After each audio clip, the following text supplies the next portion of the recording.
LCU locate cinematic universe വന്നപ്പോ തൊട്ട് തുടങ്ങിയ തലവേദനയാണ്. സ്പൈവേഴ്സ്, കോപ്പിലെ യൂണിവേഴ്സ്, അപ്പൊ കോപ്പ് വേഴ്സ് പറയുന്നത് നമ്മുടെ സിംഗം എഗെയിൻ സിനിമയെ പറ്റിയിട്ടാണ്. സോ ഈ സിനിമ മാസ് ആയിട്ട് എടുക്കാൻ നോക്കിയിരുന്നു, പക്ഷെ കാണുമ്പോൾ ബേസിക്കലി ആസ് ആയിട്ട് തോന്നിയിട്ടുണ്ടായിരുന്നു. കുറെ കോമഡി സീൻസ് ഉണ്ട്, അവർ മാസ് ആയിട്ട് എടുത്തിരിക്കുന്നു, പക്ഷെ കാണുമ്പോൾ നമുക്ക് എന്തായാലും ചിരി വരും.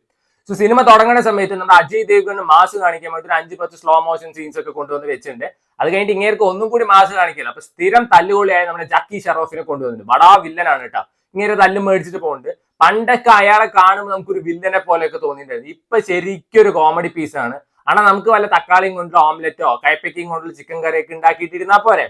നെക്സ്റ്റ് ഈ സിനിമയിൽ ഏറ്റവും വേഴ്സ്റ്റ് ആയിട്ട് ഒരു ക്യാരക്ടറാണ് നമ്മുടെ ദീപിക പദുക്കോന്റെ lady Singham character. Dialogue delivery ഒന്നും സഹിക്കില്ല പറയാം. എനിക്ക് ദീപിക ഇന്നേ വരെ ചെയ്തതിൽ ഏറ്റവും വേഴ്സ്റ്റ് ക്യാരക്ടറാണ്. അങ്ങോട്ട് നടക്കുമ്പോൾ ലേഡി സിംഗം, ഇങ്ങോട്ട് നടക്കുമ്പോൾ ലേഡി സിംഗം മ്യൂസിക് ഇട്ടിട്ട് അജയ് ദേവ്ഗന്റെ ഫോട്ടോ ആണ് കാണിക്കുക. നമുക്കൊരു കാര്യം ചെയ്യും, ബുക്കിലൊക്കെ സിംഹത്തിന് വരെ അജയ് ദേവ്ഗന്റെ ഫോട്ടോ അങ്ങോട്ട് കൊടുക്കാം. സോ എന്റെ പൊന്ന് ബ്രോ, എന്താ എടുത്തു വെച്ചിരിക്കും? രാമായണത്തിന്റെ സ്പൂഫ് പടം എടുത്തു വെച്ച പോലെ ഉണ്ട്. സോ അജയ് ദേവ്ഗൺ സ്ഥിരമായിട്ടുള്ള പ്രശ്നമാണ് ഈ രാമായണവും മഹാഭാരതവും ഒക്കെ ബേസ് ചെയ്ത് പടം എടുക്കുന്നത്. രാജനീതി വന്നിട്ട് ഇങ്ങനെ ഒരു പടം ഉണ്ടായിരുന്നു, ഈ രൺബീർ കപൂർ ഒക്കെ ഉള്ളത്. അതിൽ മഹാഭാരതത്തിന് കർണനെ ഇൻസ്പയർ ചെയ്തിട്ടുള്ള ക്യാരക്ടർ ആയിരുന്നു മൂപ്പര്. പക്ഷെ അത് അടിപൊളി പടമായിരുന്നു. ഇത് പക്ഷെ സ്പൂഫ് പടമാണ്. പുഷ്പക വിമാനത്തിന് വരാൻ കാണിക്കുന്നുണ്ട് സ്കോർപിയോ മഹീന്ദ്രയുടെ. അതേപോലെ തന്നെ ഇവൻ ലക്ഷ്മണ രേഖയ്ക്ക് വരെ ഒരു ക്യാരക്ടർ എന്നുള്ള രീതിയിൽ കാണിക്കുന്നുണ്ട്.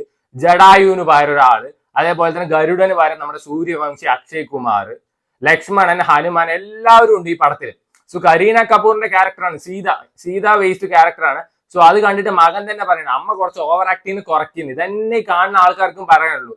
ടൈഗർ ഷറോഫിന്റെ ഒരു ക്യാരക്ടർ ഉണ്ട്, ആ ഒരു കളരിയുടെ അവിടെ വെച്ചിട്ട് ഒരു ഫൈറ്റ് ഉണ്ട്, അത് അത്യാവശ്യം കൊള്ളായിരുന്നു. ഈ സിനിമയിൽ ഏറ്റവും മോശമായിട്ട് പെർഫോം ചെയ്യുന്ന വിചാരിച്ച അർജുൻ കപൂർ എന്ന അടിപൊളിയായിട്ട് പെർഫോം ചെയ്യും. ബാക്കിയൊക്കെ ഒരു കോമാളിക്കൂട്ടെന്നേ പറയാനുള്ളൂ. പക്ഷെ പറഞ്ഞിട്ട് എന്തായാലും സെക്കൻഡ് ഹാഫിൽ നമ്മുടെ സിംഗം അണ്ണൻ പോയിട്ട് നെഞ്ഞത്തൊരു കൊടിയും നാട്ടിയിട്ട് അണ്ണനെ പരലോകത്തേക്ക് പറഞ്ഞോളൂ. ഏറ്റവും ഡേഞ്ചറസ് ആയ വില്ലനെയാണ് എങ്ങനെ ചെയ്തു വിടുന്നത്. നമ്മുടെ സൂര്യവംശി കില്ലാടി അക്ഷയ് കുമാർ ഹെലികോപ്റ്ററിൽ തൂങ്ങിപ്പിടിച്ച് വരുന്ന സീൻസ് ഒക്കെ ഉണ്ട്. സോ നിങ്ങൾക്ക് സമയം ഉണ്ടെങ്കിൽ കണ്ടു നോക്കുക. എനിക്ക് ബേസിക്കലി ശരിക്കും ഒരു കോമാളി പടം പോലെ തോന്നി. മാസ് സീൻസ് ഒന്നും തോന്നണേ ഇല്ല. സോ പടം ആമസോൺ പ്രൈമിലാണ് ബേസിക്കലി വന്നിരിക്കുന്നത്. പക്ഷെ ആമസോൺ പ്രൈമിൽ സബ്സ്ക്രിപ്ഷൻ എടുത്താൽ പോരെ, റെന്റിനാണ് വന്നിരിക്കുന്നത്, വേറെ കാശ് കൊടുക്കണം. പിന്നെ തിയേറ്ററിൽ പോയി കണ്ടാൽ പോരെ. ആമസോണൊക്കെ പോയിട്ട് ഇലനക്കി പട്ടിയുടെ ചെറുനക്കി പട്ടി എന്നുള്ള ഒരു അവസ്ഥയാണ്. So try it out if you have time. Available on Amazon prime.